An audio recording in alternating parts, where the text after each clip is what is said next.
Hommes politiques français, en France, notamment dans l'opposition, vous reprochent d'avoir eu une attitude arrogante, désinvolte avec le président du Burkina lorsque vous étiez effectivement dans cet amphithéâtre où ça vivait beaucoup, vous aviez des questions qui n'étaient pas filtrées, où vraiment il y avait un échange, vous avez fait de l'humour, etc. Et à un moment, le président burkinabé est parti pour une pause technique visiblement, et à ce moment-là, vous avez dit il est parti réparer la clim. Et c'était justement une question sur l'électricité, et certains ont trouvé ça raciste, voilà, comme certains que je ne vais pas nommer. Ce sont eux les vrais paternalistes. Parce que c'est considéré qu'on ne peut pas faire d'humour quand on parle à un dirigeant africain. Mais vous auriez fait de l'humour avec Merkel? Je vous confirme. J'aurais fait de l'humour avec tout dirigeant européen avec qui j'ai cette relation.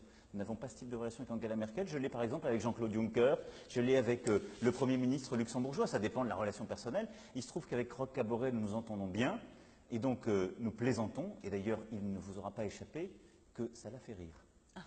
Et donc, oui, il voulait dire. Oui, non, mais évidemment, il est d'ailleurs revenu, il a fait un geste en partant, donc tout ça est ridicule. C'est ridicule d'abord parce que les commentateurs étaient hors contexte, vous étiez là et vous avez vu qu'il n'y avait rien de ce qui a été commenté, il y avait simplement l'énergie, la vitalité, la sincérité d'un moment et de son instantanéité, et surtout, l'humour, rire, c'est une relation, mais c'est une relation d'égal à égal. C'est une relation d'égal à égal.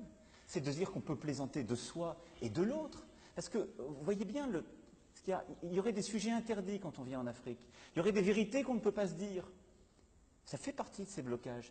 On doit pouvoir se dire les choses de manière dépassionnée et on doit pouvoir aussi plaisanter. Il se trouve qu'il allait, comme vous avez dit très joliment, faire une pause technique et que la jeune fille m'avait interpellé de manière lyrique sur le fait qu'on allait inaugurer une centrale solaire mais qu'ici la clim ne marchait pas. Et je lui ai dit surtout que la climatisation de l'université de Ouaga 1, ce n'était pas le président de la République française qui allait la régler, parce que ça n'était pas dans mes compétences. La climatisation de Nanterre ou de Paris 1 peut-être.